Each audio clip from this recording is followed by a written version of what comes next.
name is Tanz. I'm the founder of Unlocking Your Freedom. Definitely tune in Chatters That Matter. Let's talk about it to hear inspirational stories and life-changing conversations.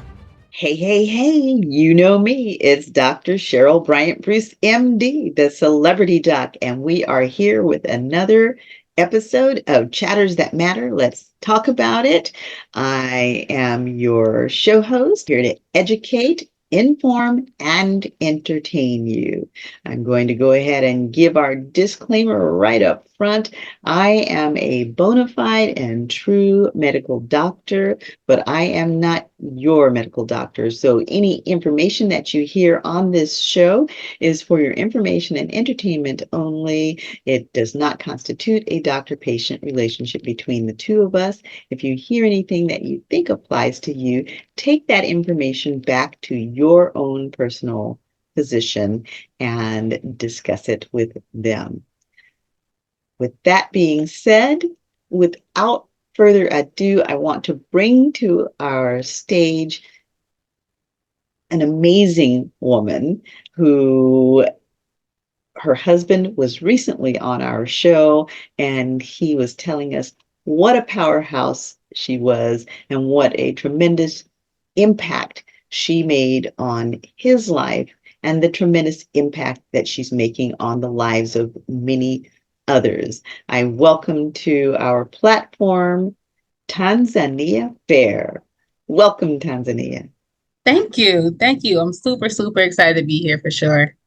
We're super excited to have you, and I'll let you all know again, we don't mind giving shameless plugs. So I'm going to give a shameless plug for Tanzania and myself as well. We will both be sharing a stage at the Leadership Experience Tour in Troy, Michigan this upcoming Saturday, March 23rd.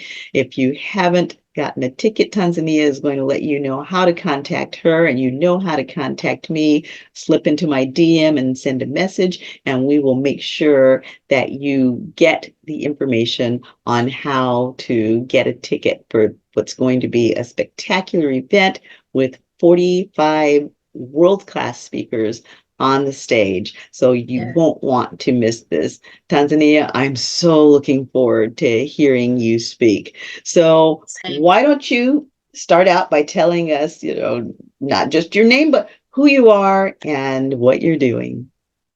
For sure. My name is Tanzania Fair. I'm from Detroit, Michigan. I have an organization called Unlocking Your Freedom. It is a platform for just individuals who need a safe space. But we focus on business and mental health. I don't see too many platforms where, we can focus on both. You have to choose either or. And we know that like your mental health is everything. And people try to run a business, but it's like you got to make sure your mental health is good, and so I host events. I do retreats every year. So this year will be my fifth retreat, which will be happening in Maryland this fall, which I'm super, super excited about. I've also founded a nonprofit organization years ago called Hype Helping Young People Evolve, working with young people on social and emotional development through the art of mime. So I am a professional pantomime. Oh, wow. How interesting. Yep. Yep.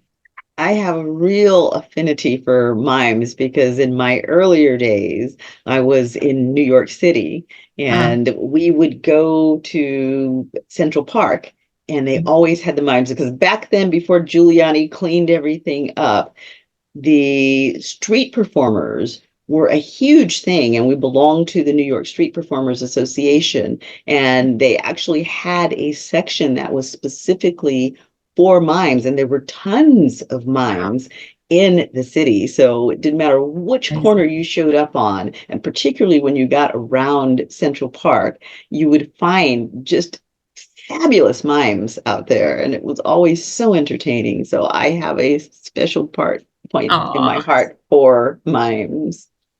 Yes. Thank you for sharing that. I have to look that up. That's awesome. Hmm. Hmm. Absolutely. So tell me how you got into what you're doing now. What was your journey? What was that starting point, that one thing that put you on this path? That is a great question. I believe it was two particular things. One was when I was in middle school, I went to a performing arts school. I'm a dancer. Hmm. Then I switched to a private school, and so that was really tough for me. And I really struggled in private school because I didn't know anything about that world. Right, And right. I only had one. What was different about that world? That's a great question. The curriculum was definitely different. Performing arts is more you take art classes, you take, dance, and you have all these different pieces. The private school, the work was way more difficult in a good Hmm. way, right? But Hmm. I wasn't used to it. And so when I got switched, I was in eighth grade. Like you just switched me into eighth grade and I'm in private school. And now I have to figure out this whole new way of thinking and working and doing, which I almost did not even pass eighth grade. That's how hard it was for me. Okay, Mm-hmm. okay. Um, and so um in that moment, I had to become self motivated to pass eighth grade. Hmm. I was like, I'm about to work with my teachers. I started asking them for stuff, checking in with them to make sure that I passed eighth grade. Because that was so important to me. And so I did all the things of being self motivated. And I end up passing eighth grade on my own, being self determined. Um, Right, but I realized that everybody is not self-determined when it comes to younger people, younger youth, middle schoolers, high schoolers, elementary kids. They may need somebody to motivate them, right? So it hmm, showed me in that moment that everybody is not self-motivated. They need somebody to motivate them, and that's where the nonprofit hype came about, helping young people evolve from out of that experience. okay, all um right. How much support did you have from your own family situation and from the support system that you had around you outside of school, or did you have a support system? No, I didn't. I would say my mom, but I didn't really have, she was a single mom and my dad, he got killed to the streets at a young age. He was Hmm. like 22, 23 years old, young, you Hmm. know what I mean? So Hmm. I never even got a chance to experience that. And she was young Right, too, which forced her to be a single mom. So yeah, no, I don't feel like I had people that I knew of, but I don't feel like I had like a support system. I never felt like right, I had a safe space in my family or, in anything. I didn't even know that even existed. Right. right, And so all you know in families is all you know is to just isolate, deal, and figure it out on your own, because you don't have nobody to really go to and kind of share something without somebody, making it a mockery or you being the T of the family or something like that, if you will. right, right. Yeah. Now, you shifted from the public school system in Yeah. Detroit to Hmm. this private school system. At Yeah. the time that you made the shift, was there Mhm. a sense that in the public school system there were more people who were experiencing your same struggles, and then now you're in this private school system? Did it feel like they were supported and embraced, and now you're in a sense competing against people that have these resources that you don't have? That's a great question. So the performing arts I went to was like in like a suburb. It was a performing Hmm. arts school, so I was in a Hmm. suburb of performing arts school, and then I got transitioned to a private school in Hmm. Detroit. Okay. Um, and I think even at that age, I feel like I was just going through a lot internally with myself. Right. With my own like identity and stuff like that as well. Because of some stuff in my past and what I had been through. Hmm. Um, and my confidence wasn't there for sure, I would say, compared to like other kids and like, and stuff like that. Um, So what was it that was making you unconfident? that's a great question. I would say so that was the second thing. um, my voice became silent at a very young age. And in my own family, I experienced being treated differently because of my skin tone. Hmm. And I don't think families understand how you can like you are the problem of this happening in this cycle, but you don't see nothing wrong with it, or you don't believe that you're actually a part of the problem. Right. And I felt that at a very young age. It was like, oh, if you were a lighter kid, You get, oh, you're so cute, you're so beautiful. Oh, you get, but when you darker, they just look over you like you don't even exist. Right. You don't get embraced. You don't get the love. And people don't understand that like kids can feel that. I was very young and I felt that at Hmm. 4 and 5. Like I felt being treated differently, but it's not something that I can go and have a conversation with somebody about without somebody getting offended, right? And Right. not wanting to Absolutely. understand that, hey, this is you are a part of the problem, Hmm. right? But I felt that so toughly, in my family, and then also I wanted to be a dancer, so I'm all I watch 106 in Park all the time growing up. Okay, like that was my jam, So I'm like, yep, Hmm. like Prince Brown, like I'm gonna be dancing for, okay, I'm about to be, you know what I'm saying? Hey. Um, I'm all excited, but then I'm looking at the videos, I'm like, they all light skinned. Right. Hmm, I don't see no dark skinned girl in the background video. Right. Can I really do this? I don't even see myself. Can I, or do I have to change myself to be accepted and Exactly. do the thing that I really want to do? I was Exactly. And I mean, struggling. even today you see those images. My girl Kelly Rowland just came out with her new movie Yes, and she knocked it out of yes, the she did. park. But you don't see as many of the Kelly Rowlands as you see of Mm, the Beyoncés and the Rihannas, and yep. the difference is clear. Mm-hmm. Yep. For sure. Yep. Definitely agree. And I was like, okay, that thought came in mind. Like, you know what? Maybe I need to change my stuff. Okay, But then Hmm. something happened in high school. I was in 10th grade. I had to be about 14 years old. We in the classroom, Hmm. right? The guys, they write down a piece of paper. I don't know if you know back in the day how the kids used to grade people in the classroom based on how they look. Right. That was a thing. So they graded and then the paper get around to me and by my name I see C's, D's, and F's. But then I noticed that around the darker skinned girls, we all had similar grades. But by the light skinned girls, they had A pluses and A's and B's. Hmm. And in that moment, I let that piece of paper destroy my self esteem. Right. I was like, dang, maybe it is true.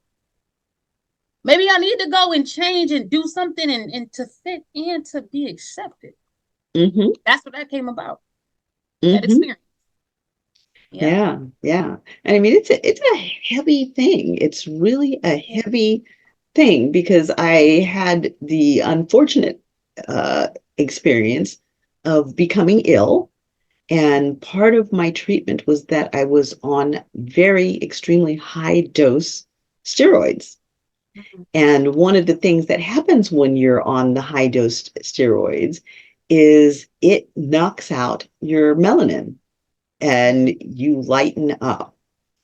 And it was a very interesting experience because I was able to see the difference between how people interacted with me as a darker skinned woman Mhm. versus a lighter skinned woman. And the difference was obvious and evident.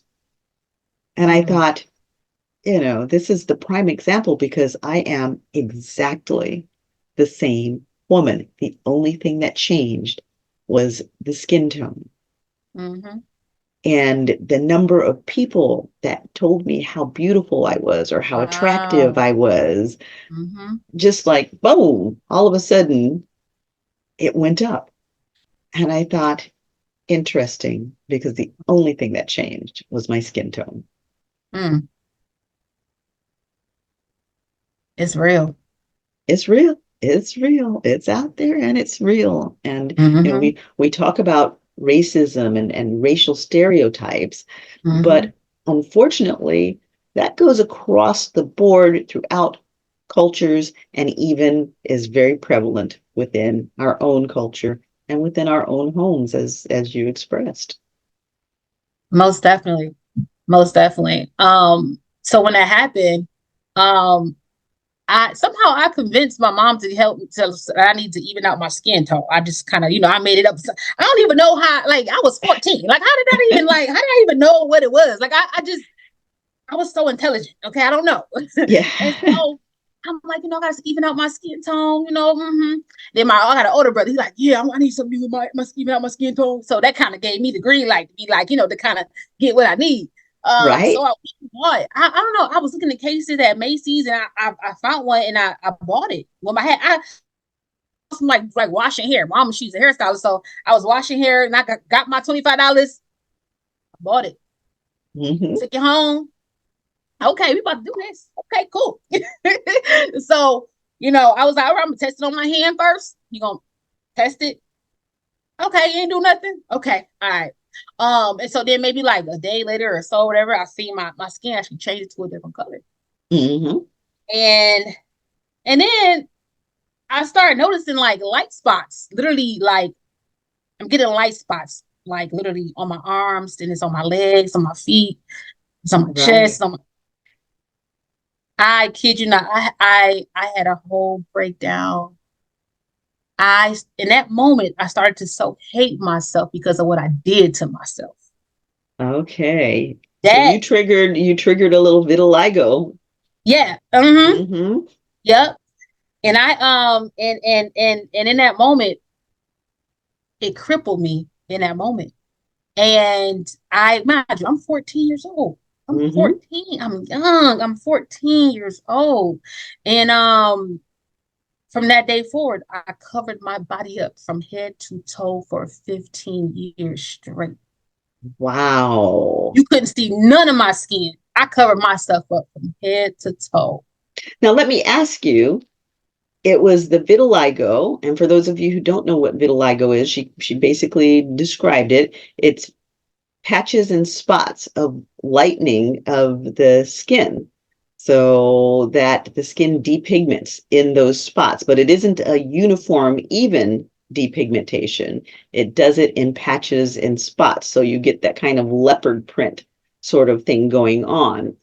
Now, you covered yourself up for 15 years.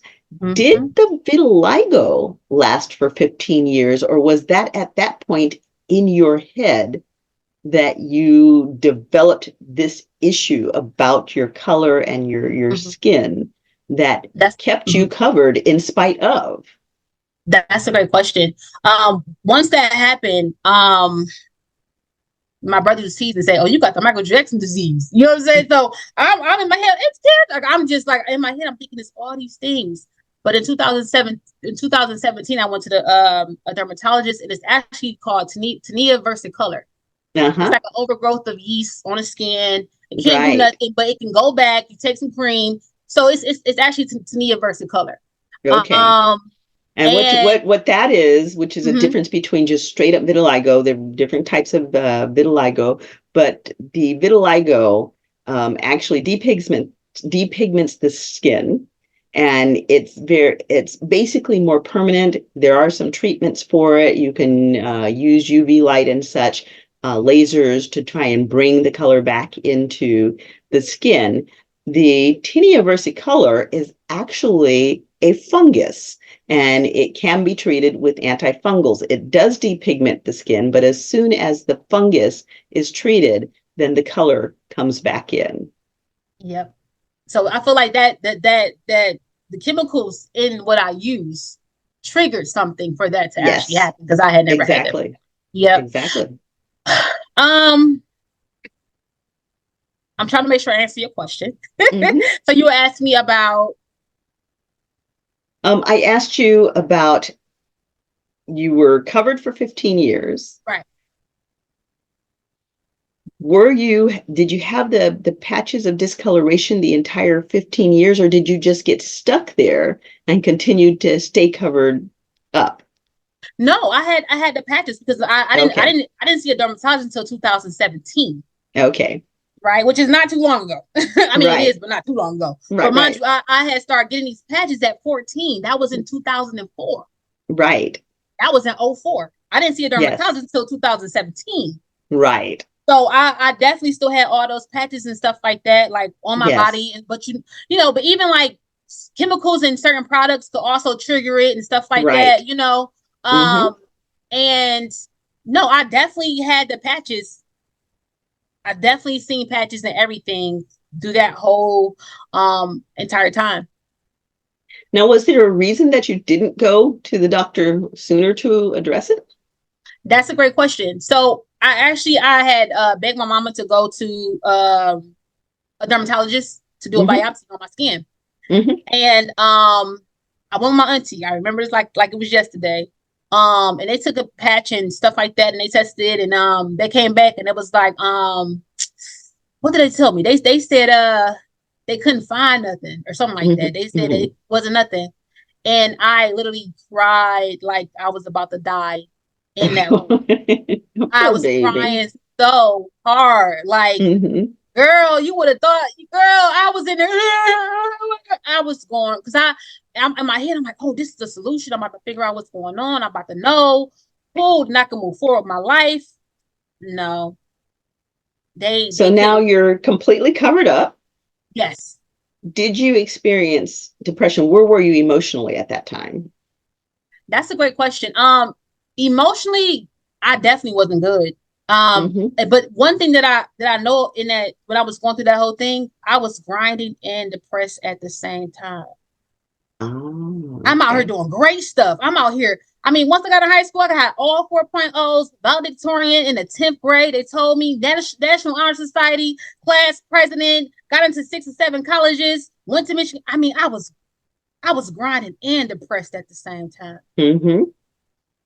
because I knew that I couldn't. I had to come. I had to do something differently from my family. I'm trying to build I can't go back to the hood. I can't stop grinding. Right. But So emotionally, I you're was you're done. working and you're grinding and you're Mm-hmm. building something successful, but Yeah. you're building it for somebody else, not Mm-hmm. yourself. What was happening to you emotionally? Because you said you were not good. Um, Back to those subconscious thoughts. Mm-hmm. My thoughts, they were crippling me. Because in my head, I'm like, oh, my skin like this. Nobody don't want to be around me. Ain't no guy gonna want to be with me. I Mm-hmm. can't be around. If I was around somebody and I feel like they tried to like laugh or try to like joke about my skin, I would have been in jail. So the best way for me was to keep myself covered up and be isolated, right? And so I isolated myself, when I was in college, because I So felt did like you date at nobody all during that understood. period? Um, I did, you know what I'm saying? Like Mm-hmm. I definitely did, for Okay. sure. You Mm-hmm. know, but actually like being out in the world and like, moving around, Yeah. I covered myself because I didn't want nobody staring at me. I got that before, people staring at you, like what you looking at? You know what I'm saying? Just staring at you, you know what I'm saying? And so I'm like, I ain't even because somebody say something, I'm gonna be in jail. So I knew that about myself. So that's why I isolated, but also I feel like nobody understood because I knew that my Mm-hmm. skin wasn't like that. I knew that it was all one color. Mm-hmm. I knew I knew it wasn't like that, but Right. nobody could understand what I was going through. Nobody, you know what I'm saying? And even in your family, again, you become the topic of conversation and the buster of jokes and the tea. But ain't Mm-hmm. nobody trying to y'all not about to make this out of teeth on my situation. Y'all ain't gonna know nothing. Right. And they didn't because you're not trying to help me, Right. And in that moment I realized about safe spaces and I ended up starting a women's group with the retreats for safe spaces because out of that situation. Because I didn't have a safe space. I didn't know what a safe space, I didn't even know that it even exists. Mm-hmm. Right. And then you realize like, wow, like there's really dysfunction happening within the family that people don't talk about. Like that's dysfunctional. Right. It's dysfunction. And people normalize dysfunction. Like, no, we're not doing that. So even after college, I ended up graduating or whatever. I got accepted into an internship down to Washington, D.C., my senior year in college. Mm-hmm. Mm-hmm. I knew once I got down here, I wasn't going back home. Came down here through my internship. I was still covering myself up. I got my first job. I started my nonprofit out here. I got double promoted at my job. I mean, like I was doing I got awards, got, honored. I was 23, 24. I was young, Mm-hmm. but I was still covering myself. I would go to work and go in the bathroom and cry. I would have moments at work. Like, I got to go let me go. Want to get out the house. I can't. Want to put this on. No, I can't wear it. Oh, let me switch this up. Wait. Oh, no, wait. No, wait. My feet short. Wait, hold on. My arm short. Wait. I mean, all in my head the Mm-hmm. entire time. And my breakthrough moment happened in 2015. Mm-hmm. 2015, because when your self-esteem is low and you going through those different things, it allows other people to mistreat you. Yes. Yes. So I was in a relationship being mistreated by a narcissist, and I like trying to battle that in what I was going through, like was just he didn't know nothing, of course, because I ain't telling nobody nothing, and so Right. I'm battling this thing, and then one day I was in the bathroom and I'm looking at myself and I just started to cry, and in that moment I was like, dang, like you hate yourself. And And I were had to you hurt were my you own punishing feelings. yourself in this relationship with this narcissist? Um, I wouldn't say I was punishing myself. I would say because of another like situation with relationships, I felt like I didn't have no family. I don't have no family out here in DC. He was my best friend. You know what I'm saying, from Uh-huh. Detroit. And so Uh-huh. I'm like, okay, you can come out here and just trying to, just to have. I was trying to fill a void, Right. right, out of a relationship a situation, and that was the only reason why he was out here, because I didn't want to be out here by myself and trying to fill a void that could Right. not be filled. You know what I Right. mean? Mm-hmm. And that's how he ended up out here. You know what I'm saying? That was a whole situation, and so, yeah, I'm in the mirror and I'm just like, like I told you, I had to hurt my own feelings. Mm-hmm. And a lot of people are not at places to hurt their own feelings, to actually deal with their issues and heal. Right. Stop blaming everybody. You Right. got to get to a point where you can be truly honest and look in the mirror and be like, eternal reflection, Mm-hmm. right? Like, it's like this is happening because of me, but I had to forgive myself for what I did to myself. God was like, Mm-hmm. you know what I'm saying? God was like, God was telling me, the whole time, like, and let me know, like, just, whatever my spiritual journey was, just, you know what I'm saying? Like, hey, like, you get out that mental bondage. I It's already kind of set you free. It's tough. I 15, exactly. 15 years. Exactly. Struggling like a Exactly. stronghold, and I'm tugging, and I'm like, I'm trying to pull, and I'm trying, and it's like, oh no, you come back, nope, no, come back here, nope, you gotta. And 15 years struggling, and when they talk about strongholds are real. Mm-hmm. Oh Something can yes. have such a hold on you, and you in your heart, you so want to break free from it, but you it's a tug and pull, and sometimes people never even get to the point of getting through that stronghold, right? And they be in that stronghold for their entire life. There's people out here that have strongholds on them their entire life until the day that they die. I always say that I think that they should teach 12 steps in school. Folks have to get to the point where they're in addiction before they Yeah, get the 12-step program. But I yeah, think that they should teach 12 steps in school yeah, because all of those steps are steps that can be relevant to general life. yes, The mm, the taking accountability for our own stuff, yes, the learning to forgive ourselves, to know that God is forgiving us, and then to mm-hmm, forgive the people around us for the parts that they play in it. All of those steps are so mm-hmm, important in our evolution as self-empowered people. yes, yes, most definitely. And I'm in the mirror, and I'm like, I love myself. Tears in my eyes. I'm crying so hard because I didn't believe it in that moment. Uh-huh. But the more I said it, the more I believed it. The more I said it, the more it became a part of who I was. The more I said it, the more confident I got. The more I said it, the more I got my power back. Right. right?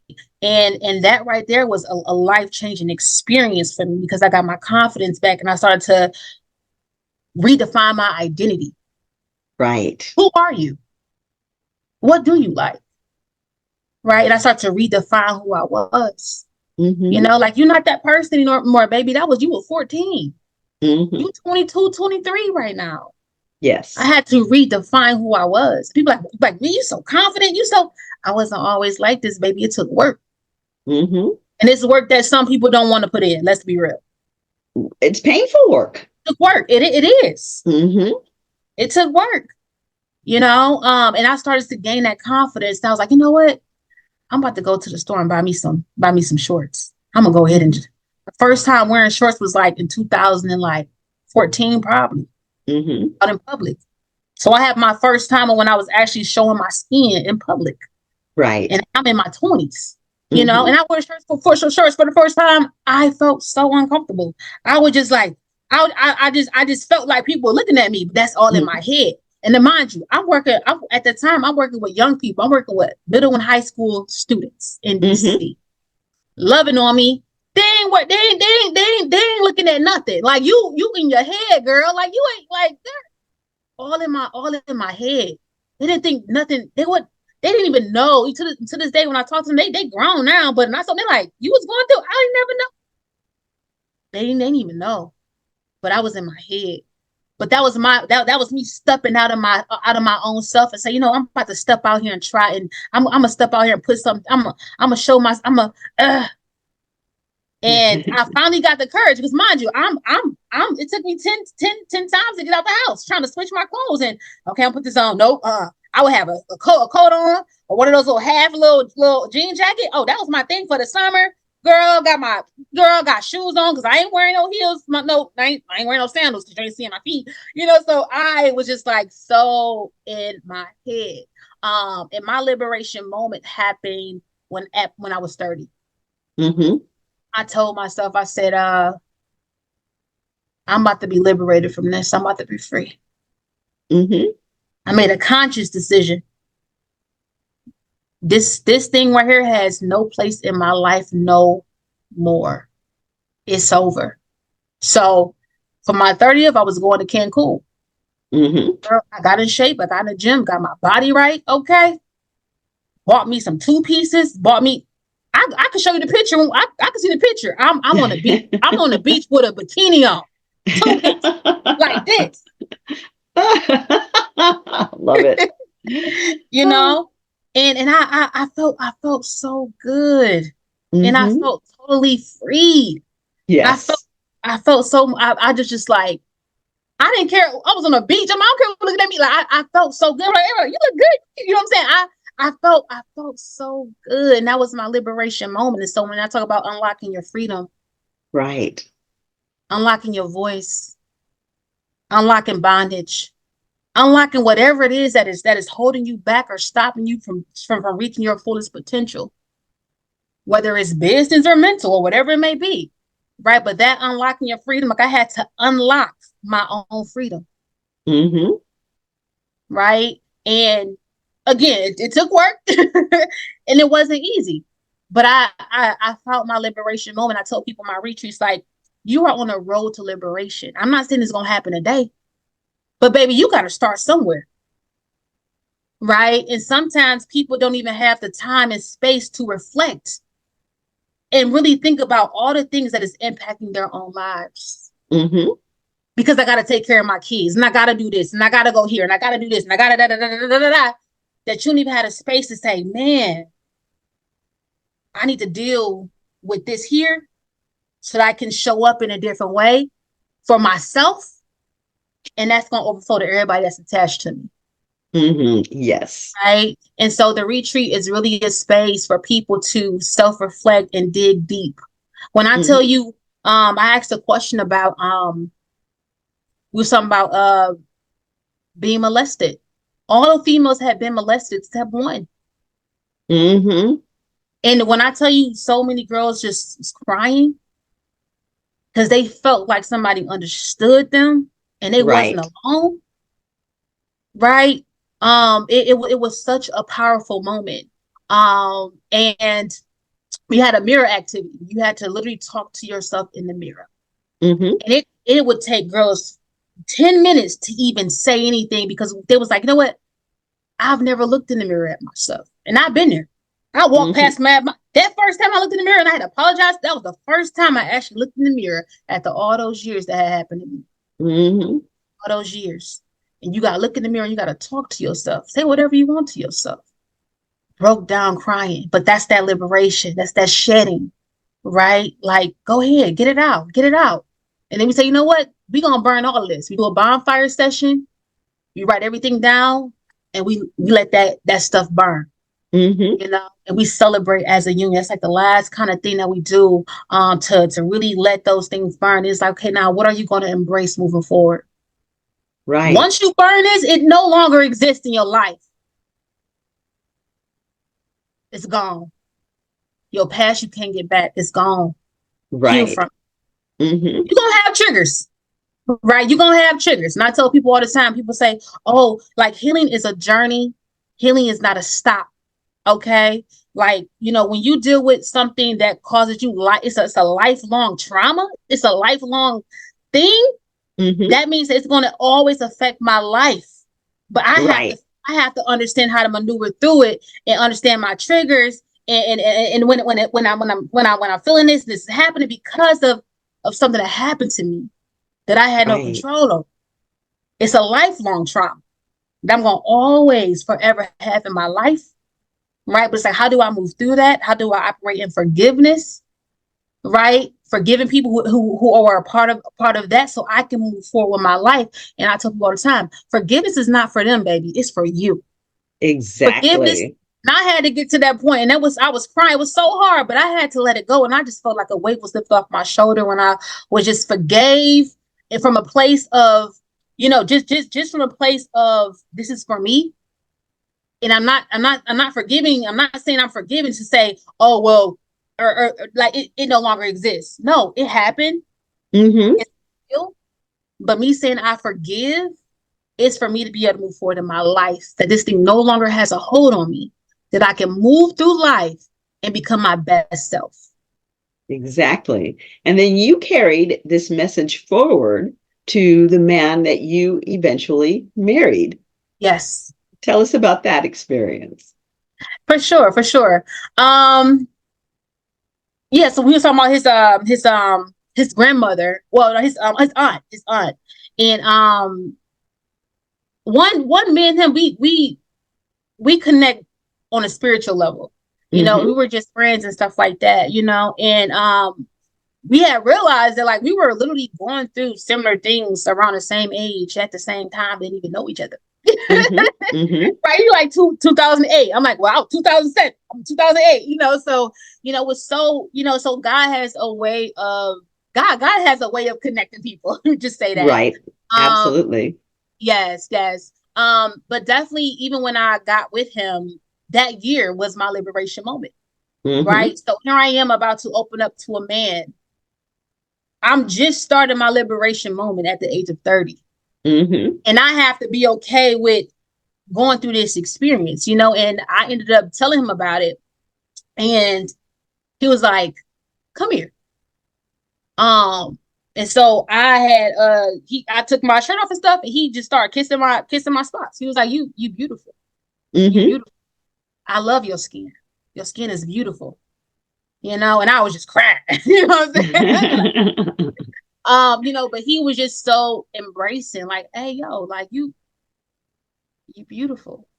I'm here with you. I'm here to take this journey with you as you continue to push past this thing. So he was just very just loving and very patient, and very understanding because that was my first time ever opening up to a man about that, right? Because Mm-hmm.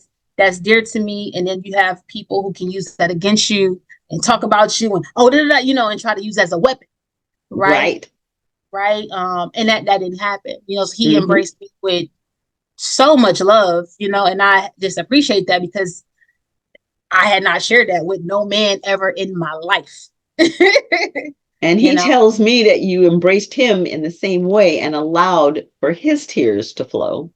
yes, yes. Yeah, I feel like one, having a safe space with your partner is important. So that's something Mm-hmm. that me and him, even when we first talked, like, hey, look, like these are my non-negotiables. I don't want nobody yelling at me. I don't. He's like, hey, look, me too. I'm with that. And so we established, um, just non-negotiables. Number one, but also Mm-hmm. before that, we was friends for just a year. We was Right. friends for a whole year before we even got together. And sometimes people miss that mark.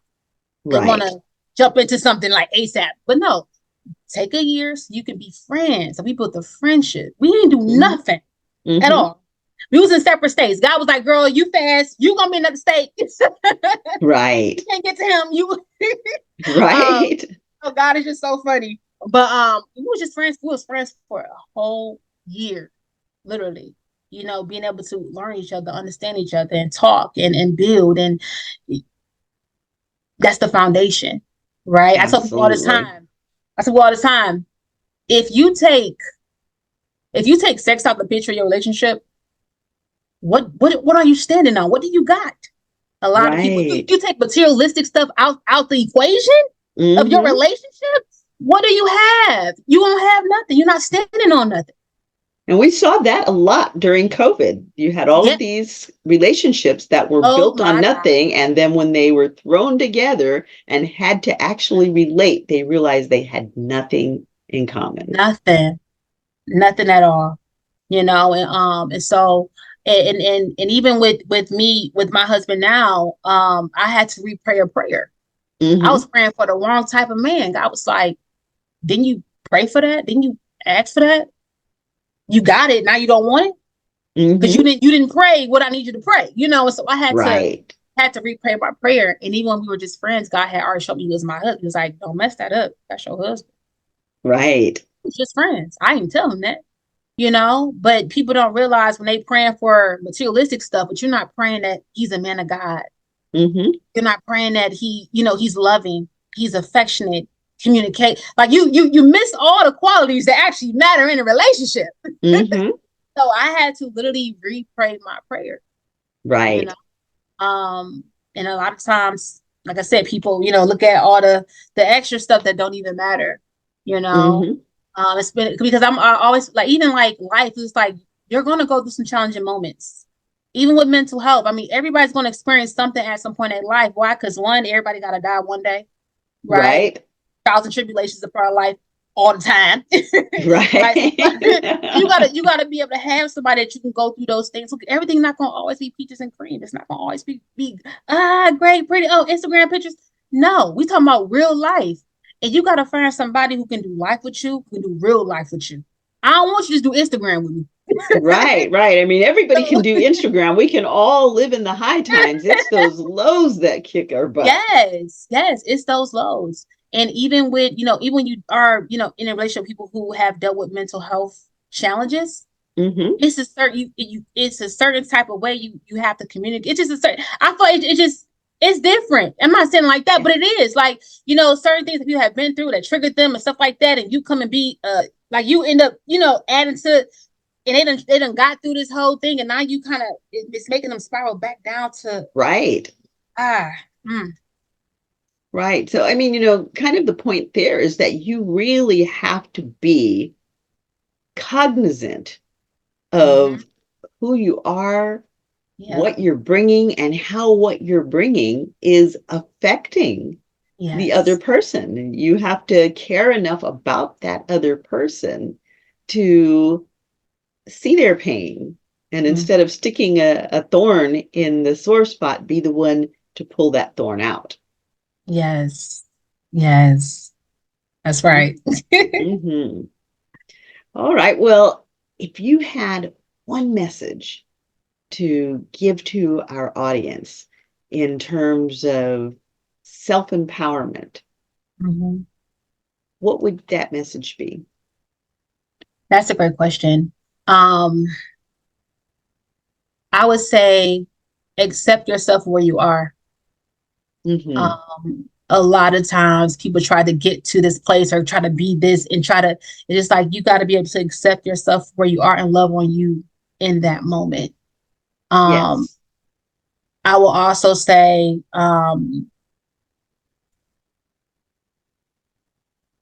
Confidence is key. Mm-hmm. Confidence is key. And I'm not saying that you're not going to have moments where you don't feel confident, but you got to Right. always be working on ways to continue to build your own confidence. So that way you don't feel like you need validation from men or from friends or from people or family who don't have your best interest at heart and you trying to ask them for validation that they can't give you. Right. Another thing is that there are going to be some people who never see your vision, and you need to be okay with that. You need to be okay with everybody will not see your vision. So if you have an idea about what you want to do and somebody don't see your vision, it ain't for them to see. Mm-hmm. As long as that vision came from God and God already confirmed that He said, "Hey, green light, hey, baby," that's all that matters. Go forth and be great. Right. Absolutely. Absolutely. Because, it doesn't come from any higher authority than that. If God says you're okay, you're Yes, okay. yes. And also, it's okay to get therapy, baby. Mm-hmm. It's okay. There's a big stigma, within black families, and people want to call you crazy in this. No, baby, no. You're getting the help that you need. And the main people that be talking is the ones that need to be in therapy too. That's true. You know? That's true. Yeah. So like it's That is okay. true. Yeah, like it's okay to get therapy. And one thing is like it may take you time to find the right person. It's a Mm-hmm. process. So don't just cut it off when you don't find the right therapist. I've experienced my first time. It wasn't a good experience. Mm-hmm. And now I gotta find somebody else. And I'm, just being open because that was my first time.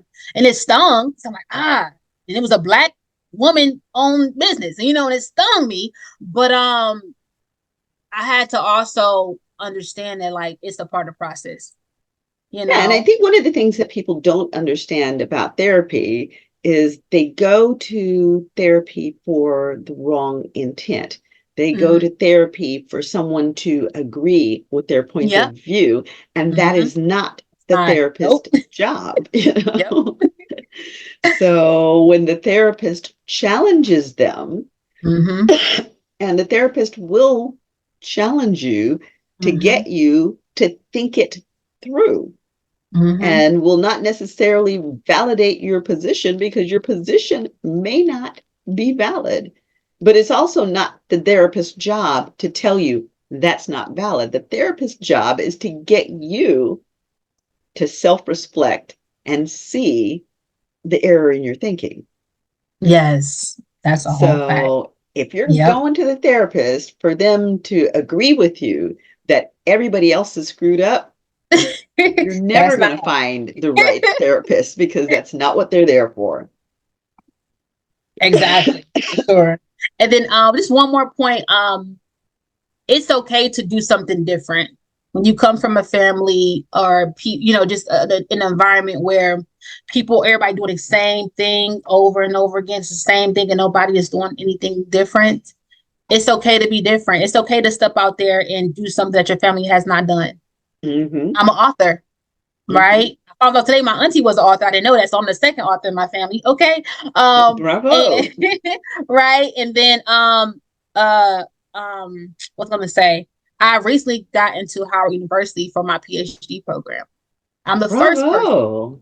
to just last month. Yep, I got my letter. Yay. And I'm the first one to pursue a PhD. People can say, "Oh, da da da." It's not what they think. Just because nobody in my family has done it, don't mean I can't do it. Who said that? That's right. That's Right? absolutely right. I'm on a commercial for Mm-hmm. Southern New Hampshire University. Who said I couldn't? Who said I couldn't do that? Right? Right. And so, sometimes we don't see people that reflect what we want to do. We feel like we can't do it, or we feel like there's no way. It may Exactly. look like it's no way, but you have to be able to surround yourself with people who want to do what you do. Find you a mentor. You got to get into a different environment, because one thing I can say is that when I left my own hometown, Mm-hmm. DC allowed me to see something different at the age of 22 years old. If Yes. I had not left where I was from, I would not have seen anything different. And I probably would be a statistic. Well, the thing is, like a snake, we have to shed our skin to Mm-hmm. grow. Yeah. If we never shed that skin, there Mm-hmm. can't be any growth. So we have Yes. to shed that skin. we have to make the changes, and changes aren't always comfortable. Facts. Most of us are afraid of change, but we have to dig deep and find the courage to step outside of that comfort zone. Yes, one thing that people always ask me about, they're like, "Oh my God, how did you leave?" I get that question 1,000 times. Mm-hmm. You want to know how I left? One, I'm a risk taker, right? And it's like, what's the worst that can happen? A lot of people are not risk takers. They need to be able to see the outcome before they go and jump in it. That's not me. Right, If it's something positive, why not take a risk? If it's something positive, take the risk right. because that risk can change your life. When I tell you my biggest risk landed me my biggest blessing. Yes. My life would not be how it is now if I had not took the risk to go to another state and do something different. Mm-hmm. Not knowing the outcome. I mean, I was homeless. I had to navigate some things out here, but I didn't let that stop me because it's a part of the process. Right, And now those was only temporary moments right. to lead to a lifelong impact that I've had since I've been down here with young people. Mm-hmm. So don't be afraid to take risk. It's uncomfortable, it's scary, but if you never do something different, you cannot get a different outcome. You're gonna continue to go in circles and circles and circles and circles. I can't tell you I go back on my block in the hood and everybody doing the same thing from like 30 years ago. Mm-hmm. No shade, but they doing the exact same thing. Like I'm not missing anything. Like people Mm-hmm. think they're gonna miss out on something. I'm gonna miss something. You're not gonna miss nothing, baby. They're gonna be doing the same thing when you get back. Right.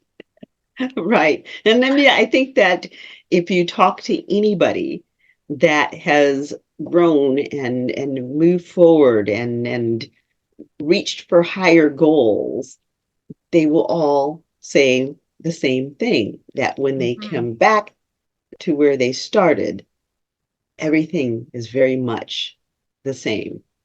Yep. And the only thing that really changed was them growing out of their Woo. skin. Yes. Mm-hmm. Great. So, Tanzania, if people want to get in touch with you, where can they reach you? Yes. So they can reach me. I am on Facebook as Queen Tanz. I am on Instagram as I am Queen Tanz. And I also Mhm. have a website, www.unlocking, with an N, yourfreedom.com. Okay, perfect. And again, if you would like to see Tanzania speak, she's given you her contact information. She is going to be at the Leadership Experience Tour in Troy, Michigan this Saturday, the 23rd. And you can see her speak there along with 45 other fabulous speakers. So, definitely slide into her DM, slide into my DM, and we'll make sure that you get a ticket to come and just elevate and be enlightened. So, Yes. definitely please come out and join us.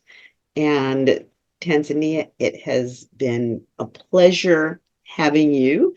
And it was a pleasure having your husband and having him tell you what a great inspiration you were on him.